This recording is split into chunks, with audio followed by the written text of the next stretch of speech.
교재는 성경강론 15권요. 8049죠. 제3절 로마교회 설립경리.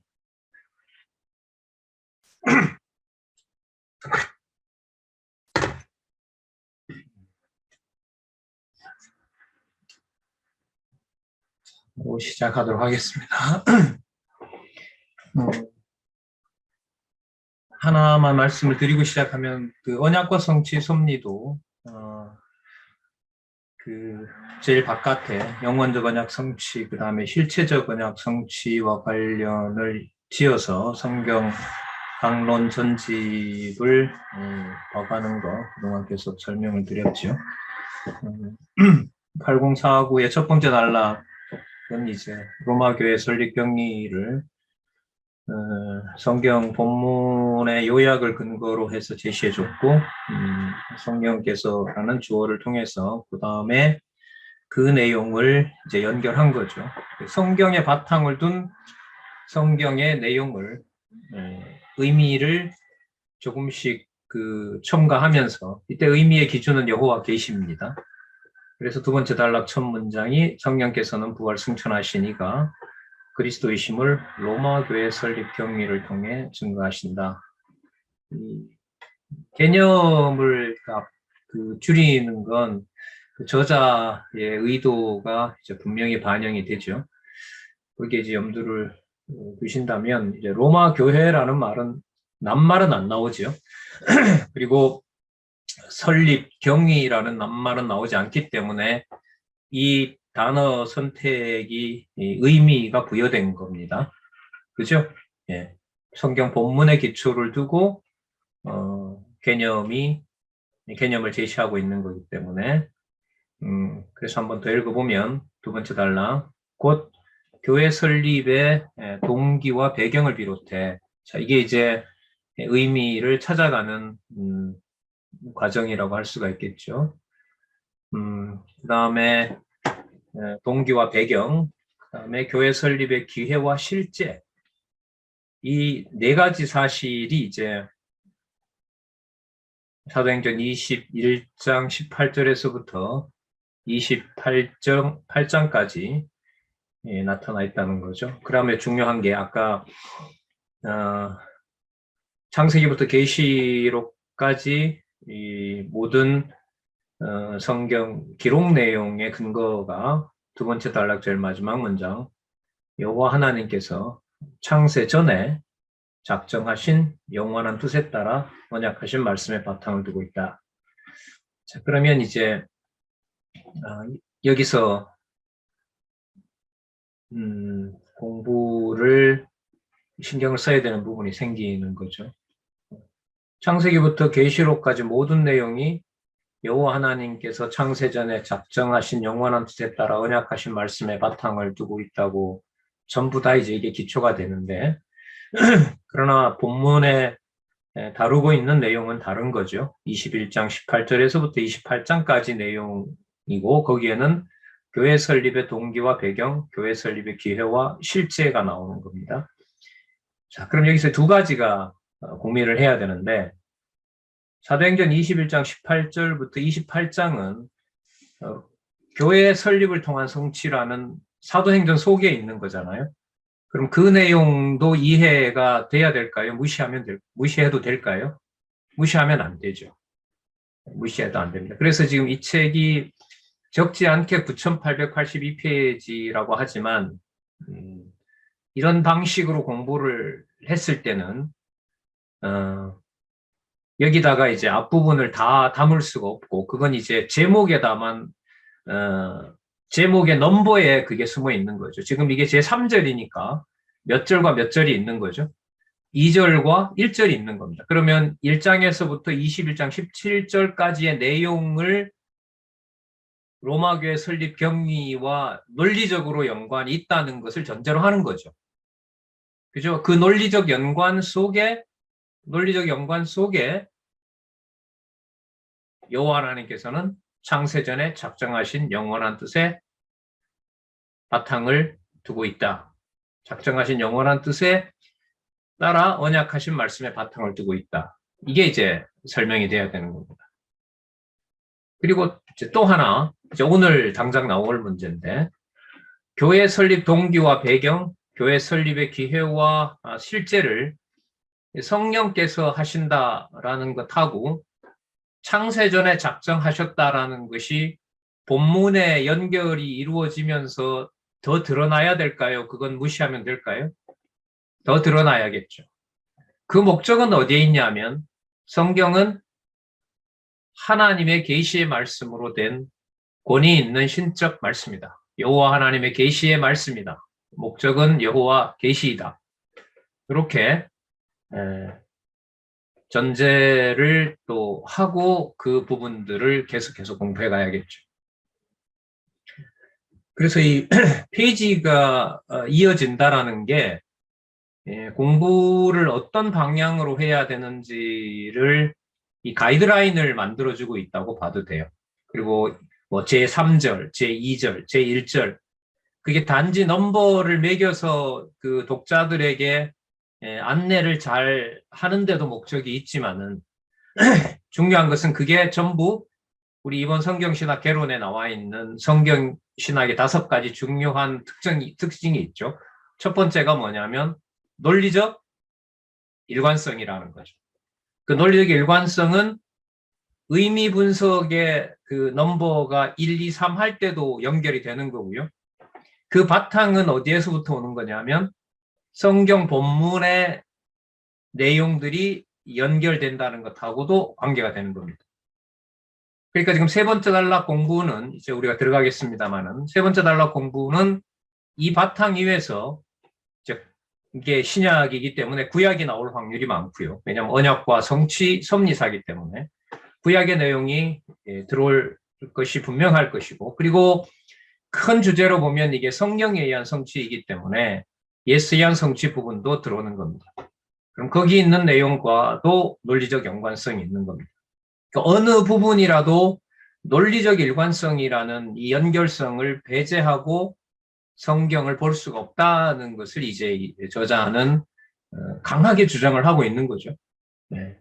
그런 방식이 아니면 저자가 주장하는 여호와 계시는 제가 볼 때는 성경을 하나님 말씀으로 보고 여호와 계시를 설명할 수는 없다고 생각합니다.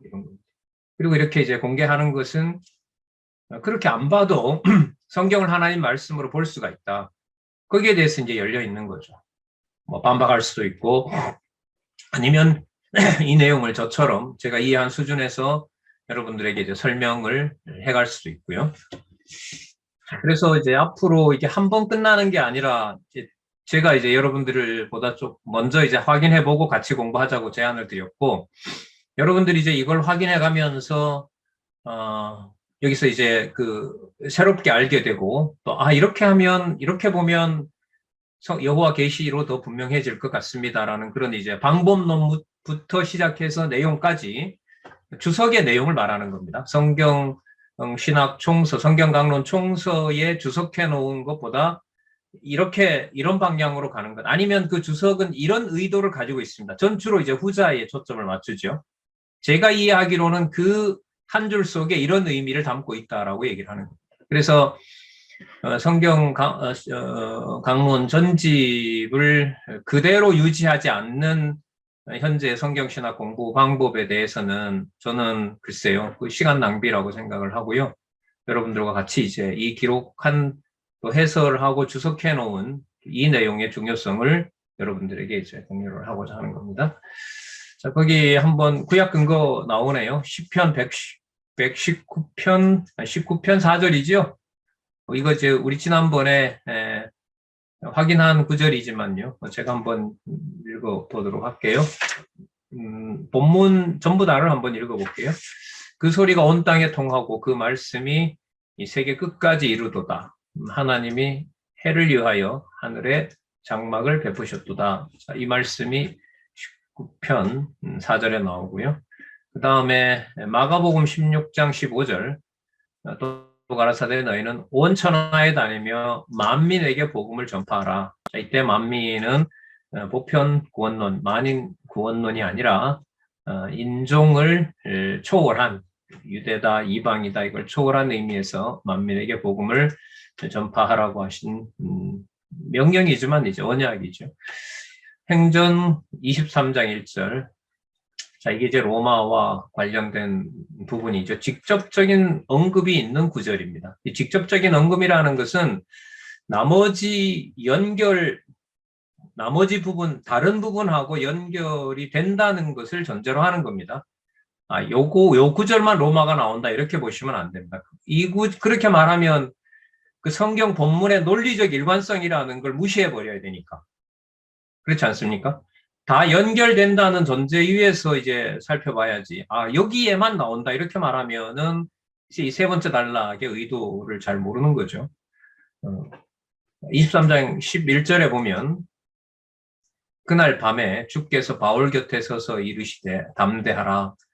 내가 예루살렘에서 나의 일을 증거한 것 같이 로마에서도 증거해야 하리라. 뭐와 뭐가 대조가 되죠? 예루살렘과 로마인 거죠.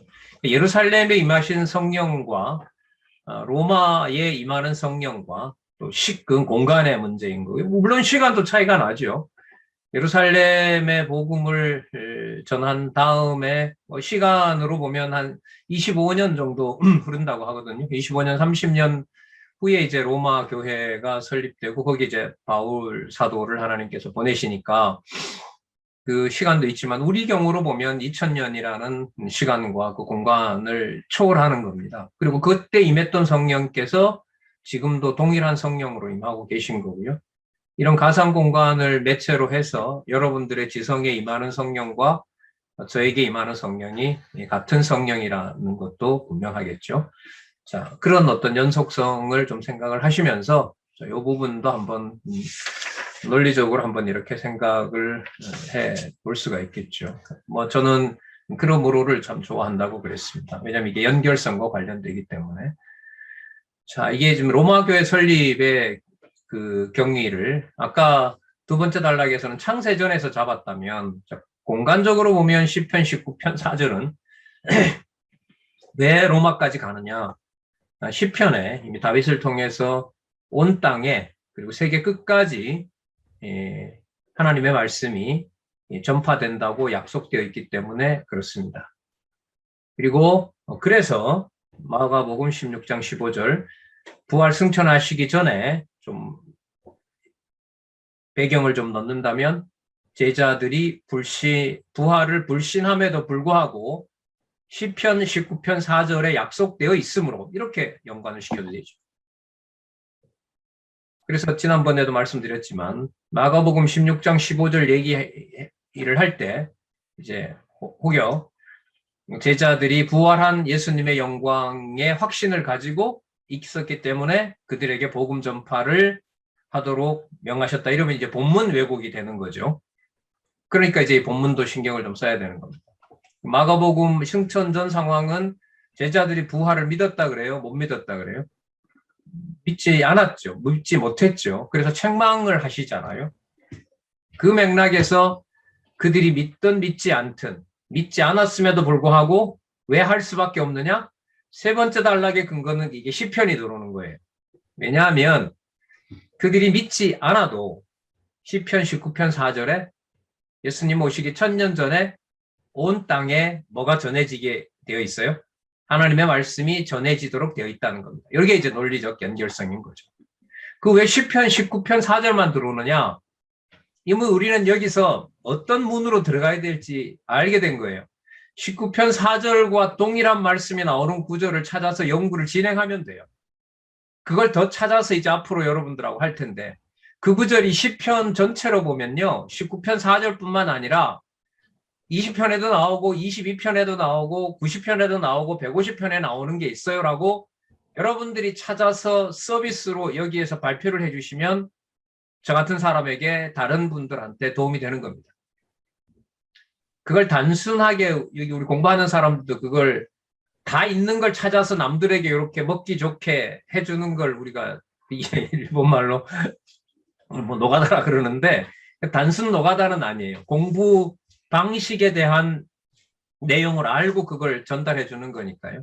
제가 10편 1편부터 150편까지 이걸 찾으려면 여러분 시간이 얼마나 많이 걸리겠어요. 그리고 또 그 구절을 단지 찾기 위해서 본다는 게 얼마나 비참합니까?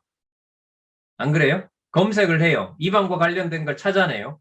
근데 10편 내용은 전혀 상관없이 그 구절만 찾아내요. 이게 도움이 될까요? 안 될까요? 도움이 안 돼요. 그럼 적어도 뭘 할까요? 아, 내가 이 구절 하나가 로마서 21장 18절부터 28장까지 내용의 시편의 이런 단서를 저자가 안내해 줬으니까 그럼 다른 부분에도 이런 게 분명히 있을 거야. 그러면 시편도 찾고 선지서도 찾아볼까? 찾아보면 되죠. 제가 이제 권하는 것은 그걸 본문에 본인이 읽어가면서 찾아서 확인하고 그 여호와께서라는 주어를 명시하는 차원에서 정리를 해주신다면 그건 좋은 뭐 연구의 단계가 여러 가지가 있지만은요. 뭐 새로운 이론을 구성하고 이런 것도 있지만은 연구의 가장 기본적인 것은 팩트를 서로 공유하는 겁니다. 그래서 제가 이런저런 이제 공부를 많이 할 때 제가 제일 조심하는 것 중에 하나가 남이 뭔가를 해놓은 걸 달라 하기가 점점 어려워져요. 옛날 그 대학원 다닐 때도 뭐 어떤 영어나 독일어 이제 번역을 좀 해서 제가 먼저 이렇게 해주고 그 사람에게 혹시 가진 자료가 있으면 좀 주세요. 이제 이렇게 부탁을 했는데 근데 이제 학교나 이런 데 다녀보면 좀 인간적으로 말하면 참 그 뭐라 그러죠? 싸가지라 그러나요? 그런 게 없는 사람들이 다 해놓고 그 해놓은 거 있으면 좀 줘봐 이래요. 주기도 싫지만은 뭐 줄 수도 있겠지만 줄 수도 있어요. 그러나 그걸 가져간다고 해서 성경 본문을 직접 읽고 그걸 찾아본 그 사람과 같이 그 길을 가면 몰라도 그렇지 않으면 그걸 단지 뭐 하고 마느냐 써먹고 마는 거죠. 근데 그건 별로 도움이 안 되더라고요. 늦더라도 우리 성경신학 공부 방법론 지금 가장 많이 강조하는 게 뭐냐면 내가 직접 확인한다. 그건 성경 본문에서부터 시작하고 어느 부분이 이해가 안 되는지 성경 본문에서 찾을 수 있다. 그걸 배제하고는 성경 강론 전집을 얘기하고 성경 강론 전집을 가지고 뭔가를 해나가는 것은 별로 도움이 안 된다고 봐요. 그러니까 이 성경 강론집의 공부 방법은요, 매우 엄격하게 가이드라인을 만들어 놓고 있어요. 그걸 이제 여러분들한테 이제 제가 좀 경험하고 고민했던 걸 여러분들에게 말씀드리는 겁니다. 그러니까 10편, 19편 4절에 약속되어 있으므로 좀 첨가하면 제자들이 믿지 않더라도 부활을 부인하더라도 이방의 복음이 전해지도록 예수께서는 약속하셨다. 자, 그리고 사도행전 자, 여기 보면 23장 1절이죠. 그죠? 23장 11절이잖아요. 23장 11절에도 나오지만 이 로마와 관련해서는 이미 19장부터 아마 나올 거예요. 잠깐만요.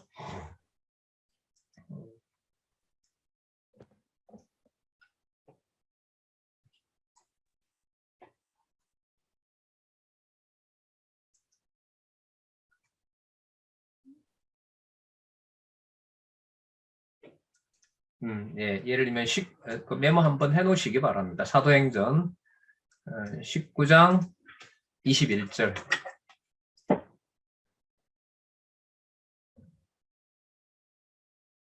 바울에게 여기서 이미 소원을 줍니다.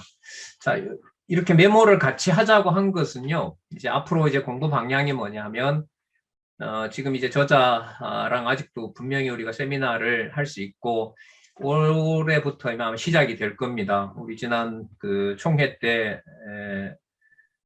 그 사회 담당과 이제 제가 거기 이제 진행 담당으로 자원을 했죠. 바로 성경신학 학술 동력회라고, 어제 그 대학 설명회 들으신 분은 아시겠지만은, 오이코스대학교 올해 이제 박사과정 통합과정에서 박사 통합과정에 성경신학만 전공하시겠다고 하는 분들이 지금 2명 지원했어요. 그러니까 뭐 매주마다 아니면은 한 달에 몇 번 정도는 계속 제가 수업을 해야 되는데 물론 이제 강의해 놓은 것도 있지만은 그분들은 이제 공부하고 연구하러 이제 들어오셨기 때문에 이런 부분에서 사도행전 23장 11절이라는 이런 단서가 딱 주어졌을 때 성경 전체의 그런 부분들이 어떻게 연관이 되는지를 찾는 거죠. 그럼 찾으면 찾을수록 성경은 점점 분리될까요? 점점 하나가 될까요? 하나가 되는 거죠. 그걸 이제 내가 직접 찾아가는 일들이 필요하다라는 겁니다. 자, 그러므로 로마에도 반드시 가도록 하나님께서 창세전에 작정해 놓았고 그걸 역사적 사실로 성취한 내용이 사도행전 21장 18절부터 28장까지입니다. 자, 그게 창세전, 그 다음에 구약 근거, 사도행전에 있는 다른 그 본문 내에서 근거. 아까 마가복음을 얘기한다는 말은 뭐냐면 복음서, 예수에 의한 성취 전체가 들어온다는 말하고도 관계되고요. 사도행전이 들어가지만 여기선 23장이니까 21장 18절 이후에 본문이 나오는 거거든요. 이건 이제 앞부분으로 가는 것만 근거는 아니에요. 뒤로 가서 요한계시록에서도 근거를 찾을 수가 있는 겁니다. 왜 요한계시록을 시간을 뛰어넘어서 요한계시록 근거가 여기에 들어올 수 있느냐? 두 번째 단락에 창세전 하나님의 영원한 언약 성취라는 근거 때문에 그래요. 창세전이라는 것은 시간을 벗어나는 겁니까? 시간에 얽매이는 겁니까? 시간을 벗어나는 거죠. 그럼 시간을 벗어난다는 말씀은 뭐냐면 성령께서 사도행전을 쓸 때 성령께서 요한계시록을 몰랐을까요? 알았을까요? 알았죠. 그게 바로 성경을 시간을 초월해서 이 구절이 이제 다른 그 성경 그 관주에서 말하는 의도하고 저는 다르다고 보는 겁니다. 그러니까 틀이 없는 상태에서는 이런 건 뭐 나도 찾을 수 있지 이렇게 말할 수가 있는 겁니다. 그러나 저자의 의도대로 찾아가는지는 이제 저는 거기에 이제 충분히 동의를 할 수는 없는 거죠. 자, 그 다음에 교회 설립의 동기와 배경. 물론 이제 교회 설립은 로마 교회 설립과 관련되고 그 동기와 배경이 나오는데 첫 번째 단락 도움을 좀 받아볼까요? 유대인과 천부장. 유대인은 이제 유대인이고요. 바울 사도의 동족들이고요. 천부장은 어디 사람이죠? 로마 사람인 거죠. 그러니까 유대인과 로마인에게 앞에서 사도 바울이 약속된 대로 로마 교회 설립을 누가 해가신다? 성령께서 해가신다는 것을 확인해 주는 겁니다. 그러니까 여러분 이게 그냥 주어를 성령께서로만 갖다 놓는 게 말로 그렇게 되는 게 아니라 이제 실제 삶에서 그걸 하나님께서 사도 바울에게 확증시켜 주는 거죠. 어떤 방법으로? 본문에 나옵니다만은 거의 죽을 지경에 처하도록 하는 뭐 풍랑으로 죽을 뻔하고 14일인가 풍랑을 만나서 아무것도 못 먹게 하죠. 못 먹게 합니다. 거의 굶겨 죽이고 고난당하게 하고 그런 경위가 바로 무슨 경위냐면 로마 교회 설립을 성령께서 해 가신다는 증거가 되는 겁니다. 그걸 여러분 논리적으로 본문을 쭉 연결하는 것이 여러분들과 제 뇌리와 관절과 골수에 사무쳐 있고 그게 어떤 사물을 볼 때 주어를 누구로? 여호와 하나님으로 성령께서로 볼 수 있는 그야말로 골수가 되는 겁니다. 핵심 인자가 되는 거죠. 그러니까 물질이 더 이상 물질이 아닌 그런 것이고 문자가 더 이상 문자가 아닌 것이 성경 신학을 통해서 확증해 준 성경의 권위라고 저는 확신을 하고 있는 겁니다. 이걸 하나님께서 이제 흐려주지 마시길 이제 아슬아슬하게 이제 지나가고 있는 거고요. 자, 교회 설립의 동기와 배경 그런 면에서 한번 볼까요? 유대인과 백부장의 박해를 받는 거잖아요. 죄송합니다.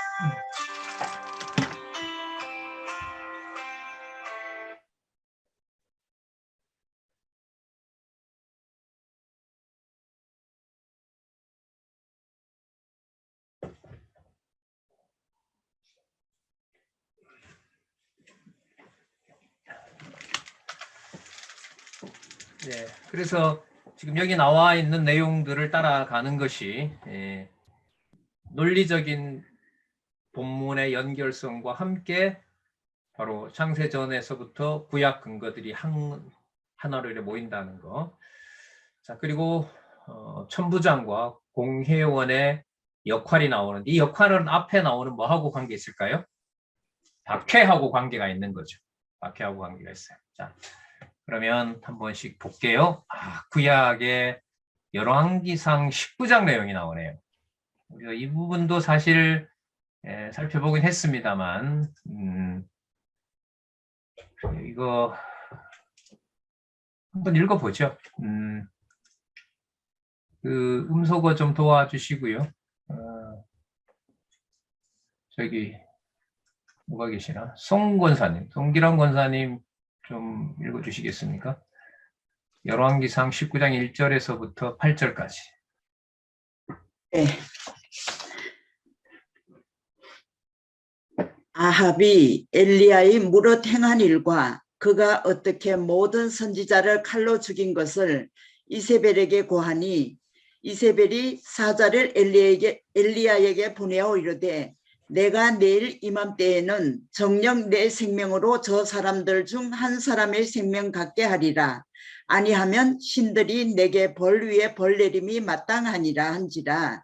저가 이 형편을 보고 일어나 그 생명을 위하여 도망하여 유다에 속한 브엘세바에 이르러 자기의 사환을 그곳에 머물게 하고 스스로 광야로 들어가 하루길쯤 행하고 한 로덴 나무 아래 앉아서 죽기를 구하여 가로되 여호와여 넉넉하오니 지금 내 생명을 취하옵소서. 나는 내 열조보다 낫지 못하나이다 하고 로뎀 나무 아래 누워 자더니 천사가 어루만짐에 이르되 일어나서 먹어라 하는지라.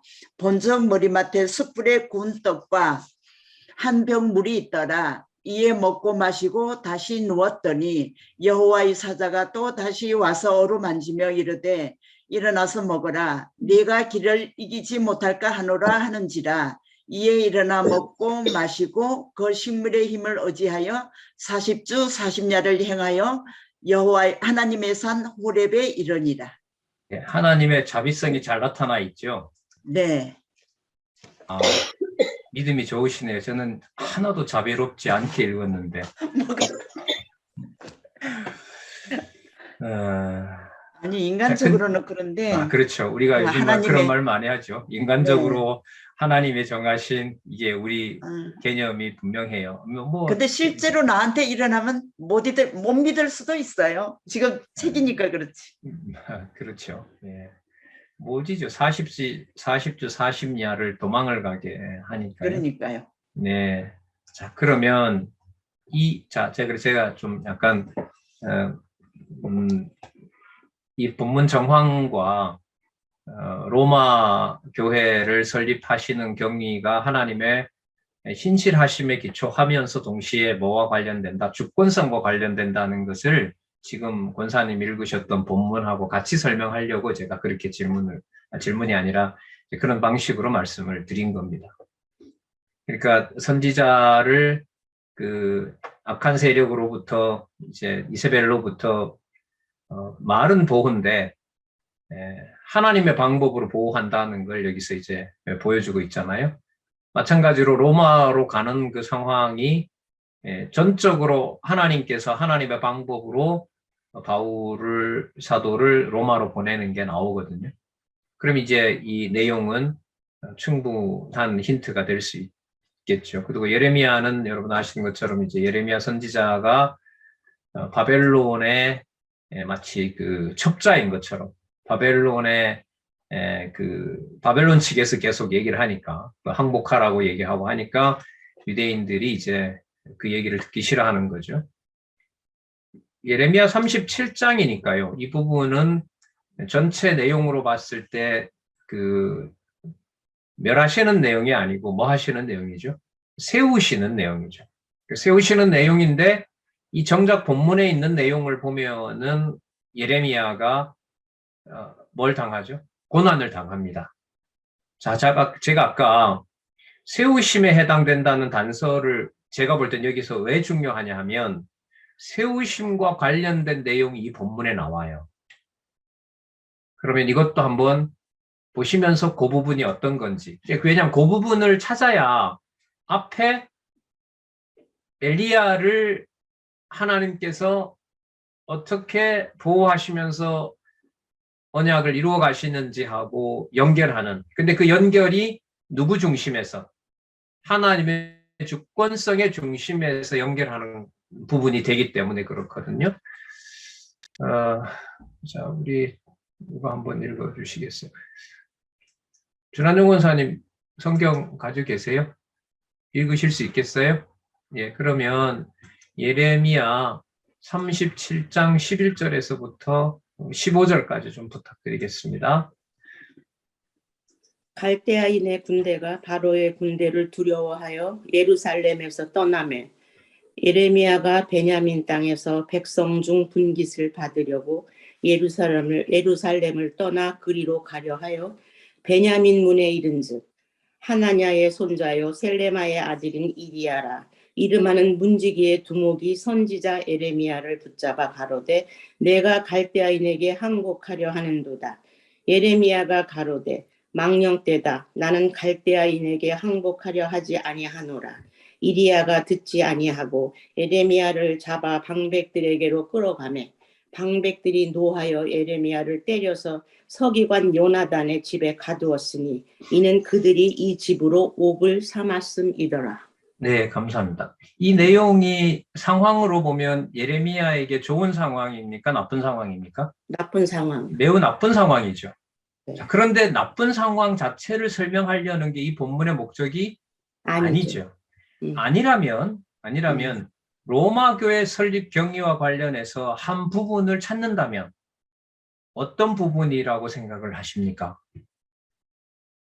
자, 배경 설명을 좀 드리면은, 자, 어쨌든 여러분 이 세 번째 단락 공부는 본문의 내용과 본문 앞뒤의 내용에 대한 지식이 좀 선명해야 된다는 게 조건이 자꾸 되고요. 그렇죠. 구조가 중요하다, 안 하다? 구조하다. 중요하다. 구조 중요하다. 그러니까 이게 멸하시는 내용이 아니고 뭐 하시는 내용이다? 심으심. 죄송합니다. 뽑고 심으심이니까요. 심으심에 대한 내용이다라는 걸 염두에 두신다면 본문의 어떤 구절 들어오는 부분이 있습니다. 아까 37장 12절에 보면 무슨 내용이 나오죠? 예루살렘을 떠나 베냐민 땅에서 백성 중 분깃을 받으려고. 자, 요거요. 분깃이라는 말. 네. 베냐민 땅에서 백성 중 베냐민 지파에 있는 땅을 하나님이 사노라고 했거든요. 왜 사노라고 했죠? 망하는 게 아니라는 걸 확증하기 위해서. 심으심이라. 그렇죠. 심으심이고 심으심에 대한 증거가 분깃이고 그 분깃은 장차 70년 후에 다시 돌아오는 약속이 전제가 된 거라는 거죠. 그럼 아까 그 엘리야 사건하고 이제 연결을 이제 논리적으로 좀 시킨다면은 엘리야를 하나님이 살려놓습니까? 아니면 죽입니까? 살려놓죠. 살려놓는다는 말은 엘리야 입에서는 살려달라고 하는 게 아니라 오히려 어떻게 부탁을 하죠? 죽여달라고 하죠. 죽여달라고 해요. 그리고 사실 그 로마로 가는 배를 보면 그 과정을 보면 거의 뭐합니까? 거의 이건 죽은 목숨과 같은 거죠. 또 하나 좀 첨가하면 예수님께서 복음서에서 그 바다의 풍랑을 잠잠케 할 때는 제자들이 어떤 상황에 직면하죠? 거의 죽을 상황에 직면하죠. 근데 이게 여러분 사도행전 전체 주제와 관련된 이 부분만 얘기했을 때 교회 설립이라는 것으로 쉽게 연관이 될까요? 안 될까요? 안 돼요. 안 돼요. 안 됩니다. 이런 면에서 이게 쉽지 않다는 거예요. 그런데 쉬워지는 길은 있어요. 우리가 만약에 여호와 하나님께서 언약하시고 성취하시는 섭리를 통해서 드러나는 5대 속성, 전능성, 신실성, 주권성, 영원성, 자비성을 하나님 중심에서 어느 정도 이해가 된다면 이 내용의 연결을 누구 중심에서 이해해 갈 수 있을까요? 하나님 중심에서 연결을 해갈 수 있는 겁니다. 그래서 세 번째 단락의 내용이 하나가 아니라 2개, 3개, 지금은 5개 정도 되죠. 지금 소개하는 게 지금 4개네요. 이 4가지가 연결이 된다는 것은 무조건 그러므로를 넣어서 되는 것이 아니라 여호와 계시라고 하는 분명한 내용이 바탕이 될 때 가능하다는 겁니다. 자, 그러면 예레미야 37장에서부터 15장까지에 나타난 아까 베냐민 땅에서 분깃을 마련하다. 그러니까 그 예레미야가 너 도망가려고 그러지 이렇게 얘기합니다. 왜냐하면 예루살렘 밖에 베냐민 지파가 있잖아요. 그러니까 뭐 가려고 하니까 너 그 열어오는 예레미야가 바벨론 쪽이라고 알고 있잖아요. 그러니까 문지기가 너 바벨론 가려고 그러지. 그러니까 이제 이렇게 화를 내잖아요. 너 미쳤다. 망령되다라는 게 미쳤다는 거 아닙니까? 너 무슨 정신 나간 소리를 하느냐. 나 도망가려고 하는 것이 아니다. 이렇게 해서 이제 하나님이 언약하신 내용을 명을 받아서 이제 예레미야가 그걸 이제 수행하도록 하는 내용이 나타나죠. 그리고 아까 우리가 봤지만은 분깃을 받게 하는 과정에 매를 맞고 그 다음에 옥에 갇히는 일이 있었고요. 자, 마태복음 5장 11절에 보면 제가 읽어볼게요. 이거는 이른바 산상 뭐 수훈 뭐 이런 복 나오는 내용에 대한 거죠. 너희를 욕하고 핍박하고 거짓으로 너희를 거스려 모든 악한 말을 할 때는 너희에게 뭐가 있다? 복이 있다. 이렇게 얘기하죠. 복이 있다. 그럼 아까 살펴봤던 열왕기 내용하고요. 예레미야 내용이 논리적으로 연관을 시키면 마태복음 지금 5장 11절에 의하면 그게 핍박이라는 거예요? 복이라는 거예요? 말이 돼요? 안 돼요. 그래서 성령께서라는 주어가 매우 엄격한 거죠. 여기에서는 이 성경 강론집에서는 예수께서 성령께서 그러니까 논리적인 거 너무 좋아하면은요 농담 하나 하면 마음과 두뇌의 상처를 참 많이 받습니다. 왜? 누구 관점에서는 그러므로가 안 나오기 때문에 우리 관점에서는 우리 생각에서는 그러므로를 붙이기가 어렵기 때문에 머리로 붙인다 한들 입으로 붙인다 한들 그게 마음으로 믿어지는 것하고는 다르다는 거 여러분들도 잘 아시지 않습니까? 이런 괴로움이 있는 거죠. 근데 전 이게 좀 바람직하다고 봐요. 왜냐하면 바깥의 일들은 내가 원한다고 내가 조작한다고 바깥의 일이 돌아가요? 안 돌아가죠. 그러면 하나님께서 하시는 나와 관련된 일은 뭐냐면 이 머릿속 구조란 말이에요. 그럼 이 머릿속 구조를 정신건강을 위해서라도 무슨 구조를 따라서 심어 놓는 게 좋아요? 성경의 구조를 따라서 심어 놓는 게 좋은 거죠. 왜? 가장 가까이에 귀한 가정교회부터 지체들과 뭐 이웃 양육교회들에서 벌어지는 현상이 지금 이 경우로 보면 뭐가 뭐라는 것을 사람이 생각할 수가 없어요. 핍박과 환난과 매맞는 것이 복이다라는 것을 외부 현상에서 내가 정리를 할 수 없기 때문에 그래요. 그러면 내부에 있는 우리 영혼의 그 골수는 뭐가 채워주느냐? 성경 개론 구조가 일단 채워준다는 겁니다. 그 바탕이 안 돼 있으면 세 번째 단락 공부도 어렵다. 그것만 되어줘도 반 이상은 된다. 그래서 제가 아까 특히 이제 선지서가 중요해요. 선지서가 이게 때리는 내용인지 싸매는 내용인지 패망 내용인지 회복 내용인지 아주 큰 덩어리를 만들어 놨기 때문에 두 가지 중에 이제 하나인 거죠. 열왕기 뭐 길어지지만 열왕기 같은 경우 열왕기가 나와요. 그런데 전반부에 보니까 솔로몬이 번영하는 게 나옵니다. 근데 그게 열왕기에서는 무슨 과정인 거죠? 이탈해 가는 과정이거든요. 이탈해 가는 과정이에요. 역대기에는 솔로몬이 범죄하는 것도 무슨 과정이에요? 다윗 왕가가 계승되는 과정이란 말이죠. 이건 성경 개론이 아니면은 이렇게 답을 주는 데가 없기 때문에 그래요. 그래서 우리는 세 번째 단락 공부에서 여러 중요성을 확인하잖아요. 본문의 연결성, 그리고 개론 구조의 여호와 계시 중심의 중요성, 그리고 시작할 때 말씀드렸던 언약대로 이루시는 여호와의 신실성 플러스 지금 보는 내용 중에서는 무슨 속성이 많이 들어와요? 주권성. 맞죠? 언약과 성취를 섭리하시는데 누구 방식대로 하시는 게 나오죠? 하나님의 방식대로. 그걸 뭐라고 그러죠? 주권성이라 그러잖아요. 전능성도 드러나지만 더 직접적으로 여러분들과 저에게 삶을 이끌어가는 부분은 주권성이라는 부분이 실질적으로 다가오는 게 많거든요. 자, 그 다음에 누가복음 21장 12절. 이 모든 일 전에 내 이름을 인하여 너희에게 손을 대어 핍박하며 회당과 옥에 넘겨주고, 그 다음에 이 회당은 유대인에게 끌려간다는 거고요. 옥은 로마에게 끌려간다는 거죠. 그리고 임금들에게 가고요. 뭐 헤로드 왕이든 또 뭐 로마 총독이든 나중에 이제 가이사, 로마의 황제든, 그리고 관장들, 관리들 앞에 끌려간다라고 얘기를 합니다. 그러면 앞부분에 있었던 복과 연관을 시키면 그 복의 실체는 여러분 뭐죠? 누구 이름을 위해서 끌려가고 맞는 게 복이라는 거죠. 주 예수 그리스도의 이름을 위하여 이렇게 됩니다. 근데 저녁에 이제 어떤 분하고 얘기를 하다가 어디 공부하는 내용 중에 투쟁 부분에 그 베드로 전후서에 사라가 아브라함을 주라고 불렀다는 건데, 그 주라고 부른 것이 분명히 이 거룩한 생활인데 어느 정도까지, 예를 들면 그 남편에게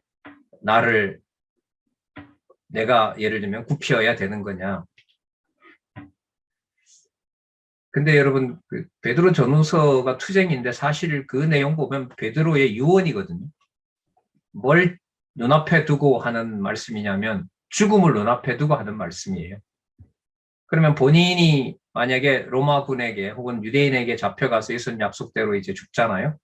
뭐 거꾸로 매달려서 이제 십자가 처형을 당했다고 하는데, 그러면은 사라가 아브라함을 주라고 부르는 그 사건에서 부당하게 나에게 요구하는 어떤 그 내용을 주의 명령으로 받는다면 어느 정도까지 복종하게 하신다는 약속일까요? 뭐 할 때까지요? 죽일 때까지. 이게 어디에서 답을 찾으냐 하면 계시록 6장에 가면 나오잖아요. 순교자들이 하나님, 이건 아니죠. 그만 좀 하세요. 그만 좀 순교자 내세요. 근데 하나님 뭐라 그러죠? 흰옷 주면서 쉬어라. 관여하지 말라는 거거든요. 너와 같은 자의 숫자가 정해져 있어서 더 순교자를 만들어야 된다, 이렇게 얘기를 하시거든요. 자, 그러면 우리가 좀 요한계시록까지 가서 다시 한번 와서 보면은 복이라는 것이 누구 이름으로? 내 이름으로 인하여 재판장에 선다는 거죠. 그러면 우리가 지금 전쟁 상황은 아니라 하더라도 그 내용을 좀 이렇게 엮어봤을 때, 특히 요즘 말씀운동 40년 역사에서 가정을 교회로 보고 그 가정교회의 머리 대신 그리스도가 어떤 약속을 해놨는지에 대한 부분들이 좀 많이 아쉬운 부분이 있죠. 많이 아쉬운 부분이죠. 상상조차 하지 못했던 부분들이 있는 겁니다. 예수께서 누구 손에 죽죠? 유대인들이 넘긴 로마 군대의 손에 죽잖아요. 마지막 그 거두잖아요. 그러니까 모든 세상이 누구의 이름을, 예수를 그리스도라는 이름을 부정하고 그리스도를 죽이는 거잖아요. 근데 그걸 지금 이 엘리야와 예레미야와 예수님의 약속에 의하면은 그게 뭐라 된다는 거죠? 복이 된다는 거죠. 그러면 로마까지 가는 사도 바울의 과정이 고난이 아니라 뭐라는 얘기인 거죠. 근데 그 말을 쉽게 하기가 어렵잖아요. 그래서 이 세 번째 단락의 공부는 전체를 좀 여유 있게 시간을 가지고 봐가면서 이제 공부할 필요가 있을 것 같습니다. 이제 만약 강론 전달하는 어떤 시간에 남는 시간 있으면 이 구조 갖다 놓고 이 내용을 논리적으로 연결해 보면 너무너무 의미가 있겠다, 이런 생각이 듭니다. 당장 우리 서너 개 연결했을 때 우리가 생각하는 방식의 그런 패턴으로 여호와의 계시를 이야기하기가 어렵다는 것이 드러나잖아요. 그렇다면 이게 뭐가 맞냐면요. 내 이해를 벗어나는 거기 때문에 하나님의 영감으로 기록된 계시의 말씀이 맞아요.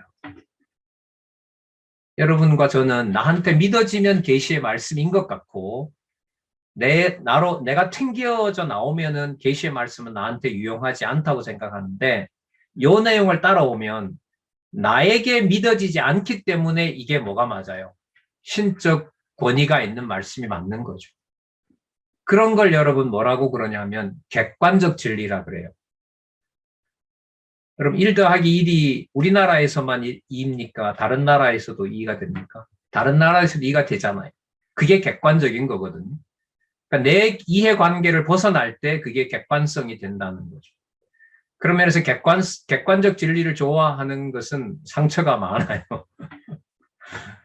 그리고 그건 내가 관리를 할 수가 없는 거죠. 자, 서론이 오늘은 좀 유난히 기네요. 뭐가 힘든가 봐요, 제가. 고난에 오래 머물고 싶은 거 보니까 뭔가. 자, 요한복음 15장 20절. 아, 진짜 이 요한복음은 여러분 아시는 것처럼 뭐 앞에 있어요? 사도행전 앞에 있잖아요. 요한복음하고요. 요한복음은 뭐냐면 예수에 의한 성취가 마무리되고 사도행전으로 시작하는 서론이 되고 사도행전에 예수께서 언약하신 것이 성령께서 어떻게 이루었는지가 처음으로 출발하는 것이 사도행전이잖아요. 그래서 요한복음이 앞부분에는 많이 안 나왔는데 지금 로마 교회 설립 경위에서 이제 15장 부분이에요. 15장의 맥락은 자 이때 결론이 얼마나 중요하나 보세요. 아버지께로 오신 것이 아니라 철례하신 것이 아니라 아버지께 뭐 하는 거죠? 가는 내용이잖아요. 그죠? 가는 내용과 관련되어 있는 거기 때문에 귀천 내용이잖아요. 그 귀천 내용은 본성이 땅에 오신 것보다 누구에게 더 가깝게 강조를 하죠? 하나님께 더 가까운 거잖아요. 그럼 이렇게 연결시켜 볼까요? 아까 복 있다고 했어요. 핍박받고 환난받는 것이. 그런데 누구 이름을 위해서 그렇게 해요? 주 예수 그리스도 이름 때문에 그렇습니다. 그런데 주 예수 그리스도의 이름은 핍박받는 것이 복이 있어야 되는 게 당연한 게 이 육체의 몸을 벗어야 어디로 가는 거기 때문에 아버지께 가는 거기 때문에 요한복음 15장 20절에 핍박받는다는 내용은 땅에서의 핍박은 당연한 것인데 당연한 이유가 어디에 있기 때문이다? 아버지께로 가는 바로 본성이 신성인 데 있기 때문에 그렇다. 그러면 아까 엘리야, 예레미야, 그 다음에 마태복음, 누가복음 부활하시기 전에 21장이면 부활하신 다음이죠. 그런가요? 21장 그 다음에 요한복음 15장 20절. 그 5가지가 논리적인 연관성을 가지면서 로마로 가면 때 생기는 모든 고난과 핍박이 누구 주어를 넣을 수밖에 없게 하죠. 성령께서를 넣을 수밖에 없게 하고 그 연결은 아까 인간 중심으로 연결을 지을 수가 없다고 했기 때문에 누가 살아계신 증거 밖에는 답을 끌어내면 안 된다. 여호와께서 살아계시고 그 능력의 영광을 드러내시는 것 밖에는 다른 결론을 내릴 수가 없다. 그걸 엄격한 전제와 또 여러분 아시는 것처럼 이 강론이 맞지만 또 그렇게 한 번 또 요약하지요. 끝에 가서 또 요약을 하잖아요. 그리고 이렇게 기록한 목적은 경외케 하려 함이니라. 그렇게 열어놓고 딱 닫고 이런 그림을 계속 만드는 거죠. 계속 이 성경 강론집의 구조가. 이렇게 여러분 만드는 게 바로 뭐예요? 언약과 성취 섭리도예요. 언약과 성취 섭리도가 9888페이지까지 있는 글로 서술해 놓은 성경 강론 전집. 그걸 통일시키는데 결정적인 도움을 주는 부분이 3번째 단락. 구약과 신약. 구약의 아주 간단한 구절이 신약 성경 전체를 포함하기도 하고 신약 성경의 제일 작은 동그라미가 구약의 큰 동그라미가 들어오게 하고 전부 이런 구조로 되어 있습니다. 그걸 시간 순서로 쓰니까 첫 번째 단락, 두 번째 단락, 세 번째 단락 이렇게 나오는 거죠.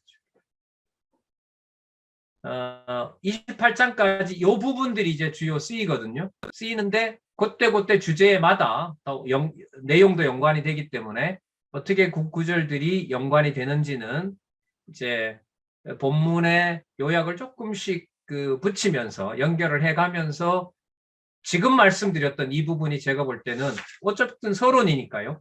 21장 18절에서부터 28장까지의 지금 살펴본 5개의 세 번째 단락에 있는 논리적 구조, 누구 중심? 여호와 계시 중심, 언약과 성취 섭리도, 이 전체가 이제 12장 18절에서부터 9절 9절마다 확인을 해가면 되는 거죠.